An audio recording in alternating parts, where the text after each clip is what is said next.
พี่น้องเอ้ยเนาะกับทักทายสบายดีเด้อพี่น้องเด้อเนาะสบายดีพ่อแม่พี่น้องFCกันเด้อสุขุสุคนพี่น้องเอ้ยเนาะเพราะว่าสิอยู่ในและก็ต่างประเทศพี่น้องเอ้ยเนาะก็ยินดีต้อนรับทุกท่านเข้าสู่ช่องบ่าวสารีชาแนลอีกแล้วพี่น้องเอ้ยเนาะพอๆกันคือเก่าเนาะเอาพี่น้องเนาะมื้อนี้ก็ตัดภาพมามื้อนี้ก็อยู่ทุ่งไร่ทุ่งนาพี่น้องเอ้ยเนาะพอดีว่าทางลูกชายเนาะพี่น้องเนาะสิไปเอิ้นทางญาเพิ่นมากินข้าวพี่น้องเอ้ยเนาะมื้อนี้ก็คือสิบ่ได้ไปหาทางน้องโอพี่น้องเอ้ยเนาะคือว่าได้ยินทางว่าบ่าวลาวว่าวันเสาร์สิสร้างไม้สร้างตอกเข้ามาพี่น้องเอ้ยเนาะก็เลยบ่ได้ไปอัปเดตเนาะให้ทางพ่อแม่พี่น้อง FC เนาะรับชมนำกันพี่น้องเอ้ยเนาะจังได๋ก็ฝากเป็นกำลังใจให้พี่น้องเด้อเนาะมื้อนี้ก็สิถ่ายเนาะพี่น้องเอ้ยบรรยากาศอยู่ทุ่งไร่ทุ่งนาพี่น้องเอ้ยเนาะให้ทางพ่อแม่พี่น้อง FC รับชมนำกันเนาะกันว่าสบายดีป้าลุงด้วยไหมสบายดีป้าลุงทำว่าสิไปใช้ดอกไม่จอยมากินข้าวพี่น้องเลยเนาะพี่น้องเลยเนาะถือว่าหลังจากที่ไถนาสำเร็จเนาะพี่น้องเนาะทางบริษัทบได้มาลงมาทางไถนาเลยพี่น้องเลยเปิดมาเบิ้งเราจะเปิดให้พี่มาพี่ไปเบิ้งพอออกกัน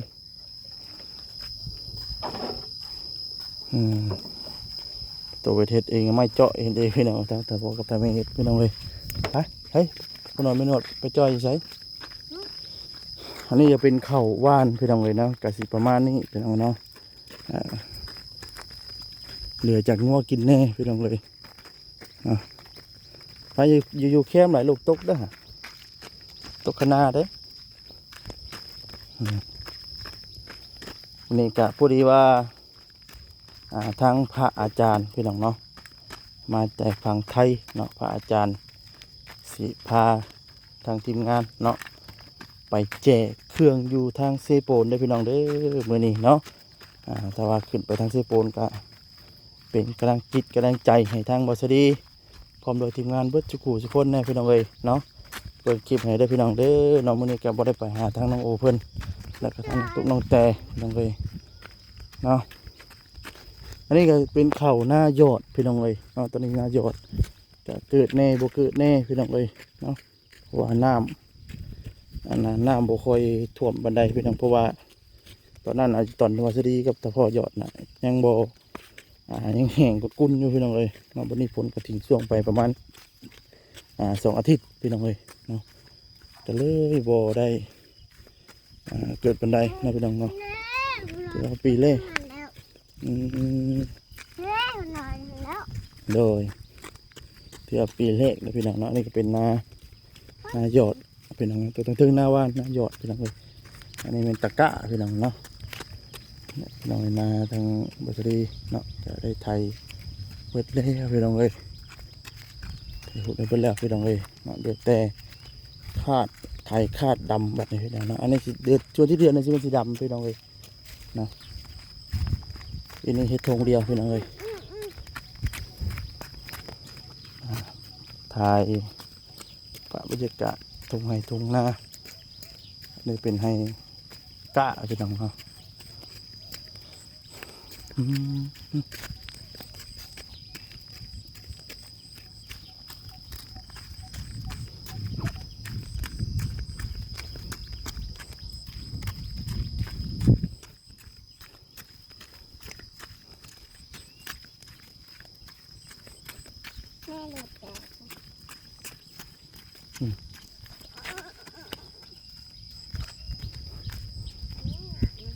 น้ำลายบ่ดอก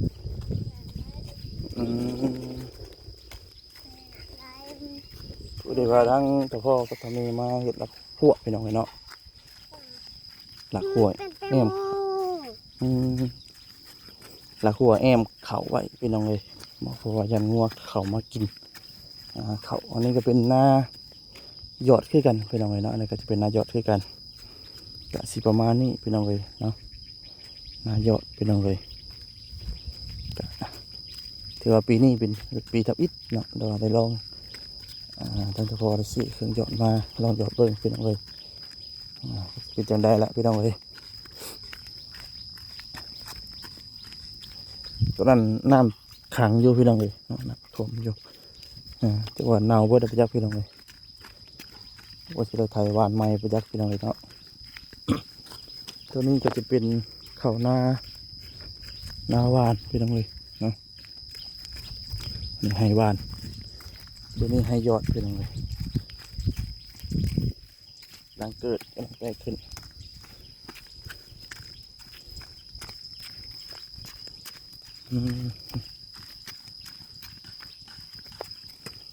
ไปพี่น้องเอ้ย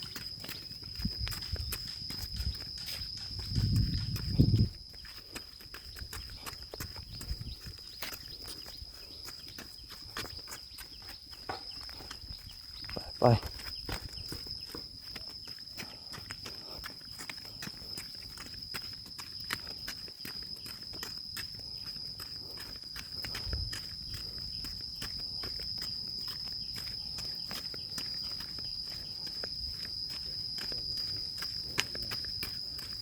มันเป็นแตงโมมันเป็นแตงโม อืม มันเป็นแตงโม เป็นแตงโม เฮ้ย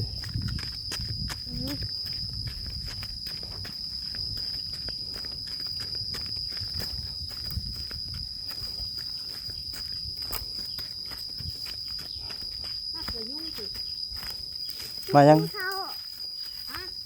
กินข้าวข้าวเป็นยังไม่ได้กินนะ เกณฑ์ทำไมเชียว เอ๊ะทำไมถ้าไปหางาน ให้จอย จอยบอกเลยหาหลัก ใส่ไม้ไผบ้านเฮ็ดลักหัวเลยตกเลยลูกตก มันเลยมีเงินชื่อรักไม่แรงเขานี่เนาะไม่ได้ว่ามันที่แรกจะเอาอะ มันสิได้จักปีนี่เนาะ ก็เลย มันก็ตีแล้วดำเดือนก็เอาแล้ว จากมันจะได้จากปีอะ แม่มันไม่สบายเนาะที่คนเลยที่รักปูมันก็บ่ทำแล้ว มาเป็นข้าว เจ็ดแล้วเลย แล้วแหละ โอ้ยมือเลย ยุ่งกินได้ลูก บักจับตีกันแล้วลูกเด้อแอมอยู่เฮียมห้วยพี่น้องเนาะเฮียมห้วยทางกระบงนี่ก็เป็นง่ายเนาะ มีกระบอกนี่ โคยังไง มีกระสะน่ากระสาดป่ะ มีกระสะ อืม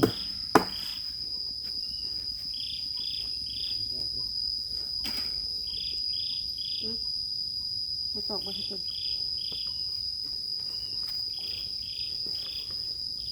ตกง่ายอยู่แล้วว่าไม่ไผบ้าน ง่ายแล้ว มันปอง ปัญหาแล้วมันซีเมนต์ว่าแต่นั้นเห็ดเห็ดนี่ บาดมันห่าวเนาะ เอาขึ้น บ่ได้ว่ามันห่าวแล้วมัน มันดอกง่ายเลย มันติดทอง มัน เนาะ เป็นตัวไม่ไม่แข็งอ่ะ ทำรักไม่ซี่แล้ว นี่แหละพวกรักมันไม่นั่นเนาะไม่แดงเนาะ มันคือจะงัวเข้าไป มันปูนไปแล้ว ตัวลายง่วงมันขึ้นมาทางนี้ป่ะ ขึ้นมาสวยดีแล้ว อืม เห็ดข้างนึงมันก็ไปข้างนึง ติดหนึ่งว่า แต่เราหวยเราหวยมันก็คือยุ่งกินได้ลูก ปะเมื่อปะ เมื่อไปยุ่งกินนะฮะ ปะเมื่อไปเมื่ออื่นพนวดได้ปะ ไปเมื่อไปเมื่อถ่าไป ได้ใหญ่ตัวนี้ว่าเออ ไปเมื่อถ่า ได้ได้จังสิขึ้นบ่ เอาตอกชุดดีเป็นไหมก็ขึ้น ปะจังไหนพวกเราไม่จ้อยขึ้นน้ำหลังปะเมื่อปะเกินยุ่งไปยุ่งจะกินปะ เมื่อหัวรอกเมื่อก่อนเด้อ เย็นเรื่อยๆแต่เลย ได้จะลงมาใหม่เลย ปะดูปะหืม พอชุกไป ปะเมื่อปะเอาเกือบดูเอาเกือบ แม่เกิดนะ เอาเกือบเจ้าน้ำดู ใส่เป็นเบื้องแน่ใส่มันถือเบื้องแน่เลย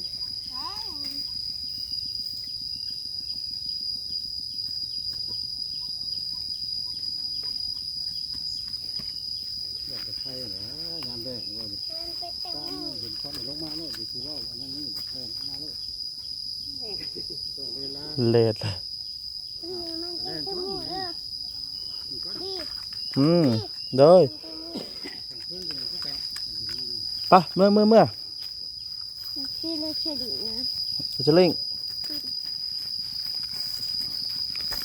เอาขึ้นแล้วว่าจะไม่ให้รถนี่ ยัง ป้าจ้ะ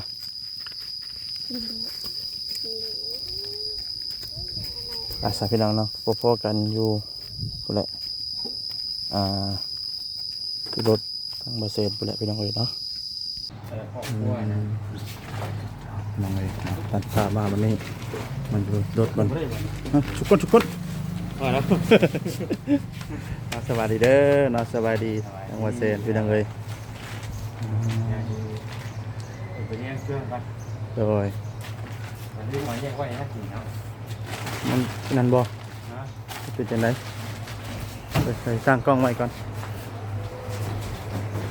เดี๋ยวสิพากันคนเครื่องคือน้องเนาะเครื่องมา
ขึ้น